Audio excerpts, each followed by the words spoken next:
Alright guys, Sean here. How you doing? Hope everybody's okay.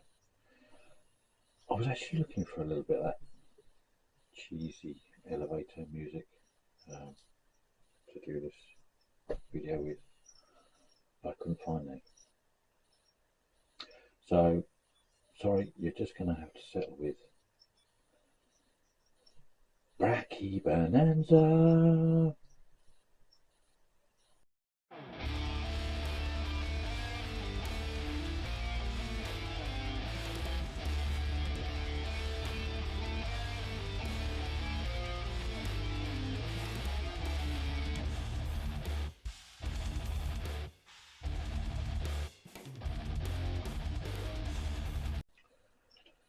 Ah, brachypelma. What can be said about brachypelma? What can't be said about brachypelma? They are probably one of the best known, if not for coloration, name, species in the hobby. Most people will know what a homori looks like, but without knowing the actual name. They're used in a lot of films, especially the westerns and bits and pieces. So a lot of people know what they actually look like. They are a genus of Cephalopods, tarantulas, to you and me, or eight-legged hairy things that may usually make people jump, scared. They're found along the west coast, the Pacific coast, should I say, of Mexico, stretching from Sinaloa down to Guerrero. Their habitat usually consists of scrubland, chopped down tree, desolated areas, down to deciduous forests. A lot of their habitat tend to have slight crossovers on their specific areas down that corridor. So you will find one or two, maybe three different species of brachypelma in that same area. The name brachypelma originally comes, or is derived, should I say, from the Greek brachys. Brachys meaning short, and pelma meaning roughly described as sole of foot or wide, referring to the tarsus, which is the seventh or last segment of leg. In 2020, the genus Brachypelma, through scientific research and taxonomy and stuff, was actually split into two groups. The Brachypelmas, classed as the red legs, and Tliltocatl as the red rump. Tliltocatl in itself is a mix of two Nahuatl words. Tlil meaning black, and Tocatl meaning spider. Black spider. Who would have thought? All the species of Tliltocatl and the Brachypelma, due to intensive capturing of wild specimens, mainly females, for the pet trade, hobby trade, have now all been put onto the CITES list. Those of you that have been on my channel before probably have seen that I do have quite a few brachypelmas. I do like my brachys. But what I'm going to do is I'm going to do a little feeding and show you the brachys I've got, but I'm going to do them in the way they descend through the corridor, so you can see which one comes where in that area. Yeah, I hope you enjoy it. If you got this far, do like, do subscribe, ding that bell, and I hope you enjoy the rest of the video. Well, first up, we have the Brachypelma amelia, also known as the Mexican redleg. I'm presuming it gets its name from the red colouring on what I suppose we would call the calf. I believe it's on the fifth segment of the leg. I've actually found these to be the more skittish of the Brachypelmas at this size, hoping they will actually calm down a bit as they get a bit bigger. In the wild, these will be found in the foothills of Sierra Madre mountain range from Sinaloa all the way down into Nayarit. Well, next on the conveyor belt we have the Brachypelma classy, or the Mexican pink. I do apologise about the lighting because it's not really showing off the true potential of the colour of the legs on this thing. It is a stunning tarantula. This is my mature male. I was waiting for months and months and months for it to mature, or for it to molt, shall I say, with fingers, toes, legs, everything crossed I could cross, hoping for a female. But as we can tell, it's not. Can't win them all. I would like to find a female, so if anybody has one that would like to breed, do let me know. I'd like to see this guy do the business. They're found in the wild in the Sierra Madre, all the way down into Jalisco. And the Brachypelma classy is actually thought to be the rarest of the brachys. The Brachypelma homori, the Mexican redleaf, probably the most well-known tarantula, I'd say, in the hobby.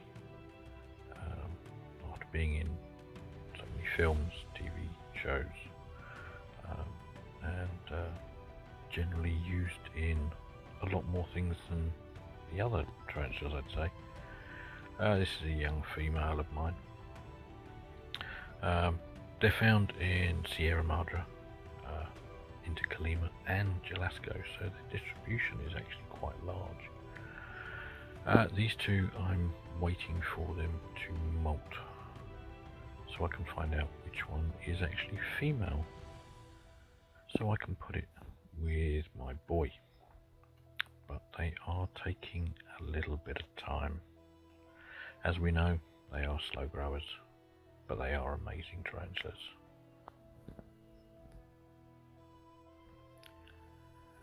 Next we have the Brachypelma baumgarteni. I don't have one of these myself. It's the only one that I don't have, so we'll just have some pictures. It's also known as the Mexican Orange Beauty, predominantly from Michoacan. It was actually thought to be a captive bred hybrid of Smithy and Bohemy, which coincidentally turns out to be its closest relative. This brings us nicely to the Brachypelma bohemy, Mexican fireleg. I think we can actually see why it gets its name. Predominantly from the Guerrero state, where it burrows in dry scrubland. This is my female. I was very pleased to find, or to sex this as female. The similarities between this and the Baumgarteni, the Baumgarteni's carapace is mainly black like a Homori's, whereas this is more orange. Okay, well, we're getting to the lower end now with the Brachypelma auratum.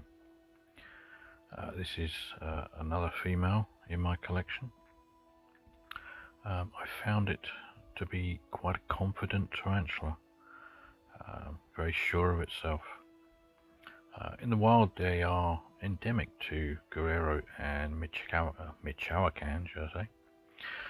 The looks are very similar to the Homori, or the Mexican red knee, so much so that the auratum wasn't actually thought of as its own species until 1992, when they decided that the auratum was actually darker and the red striations on the knees were more prominent, giving it its name the Mexican flame knee.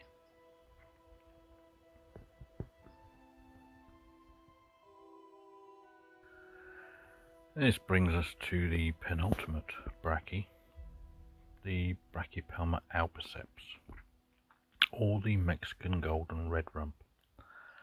Now, going back to what I was saying earlier, with the brachys being the red legs and the cliltocatals being the red rumps, the name alone by rights, I would have thought this would have actually been a cliltocatal, as it doesn't actually hold the same characteristic red and blacks as the other Brachypelmas. I'm just wondering how long it'll be before this is actually reclassified as a cliltocattal. This is another female in my collection. In the wild, it's actually found in the highlands of Mexico, Guerrero, and south of Morelos. Well, this brings us to the bottom of the pile, and in my opinion, this shouldn't be at the bottom of any pile. Brachypelma smithi, a stunner, also known as the red knee, like the Hamori. Since buying mine, they've actually been labelled as the giant orange knee, which from what I've been told do actually get a little bit larger than the Hamori, so I'm sticking with the orange knee. These are my two females. I was very glad to find them both female. One is a little bit more of a hair kicker than the other, but that's okay. They're found in Guerrero, under rocks, tree roots, thickets, and abandoned holes in deciduous forests. Although the smithi and Hamori are very similar in appearance, they are actually separated by the Balsas River. The easiest way I've found to distinguish between the smithi and the Hamori is down to the orange segments on the legs. With the Hamori, the second segment, the orange is more of a wash, whereas with the smithi it stays the same bright colour as the patella. Well, I hope you enjoyed that. I know it was a little bit different for me. I quite enjoyed doing that as well, to be honest. There was some bits and pieces there that I didn't even know, so finding out some of that stuff was quite nice. If you enjoy that kind of thing, do let me know in the comments. I may well have some other species that I could do something similar with. But yeah, just let us know if you like that kind of thing, or if you just want to see the feeding and the rehousing and me acting like a complete pillow most of the time. But yeah, just let us know. Again, if you got this far, do like, do subscribe, give me one of them, and continue to stay with the journey. Until the next time, keep calling.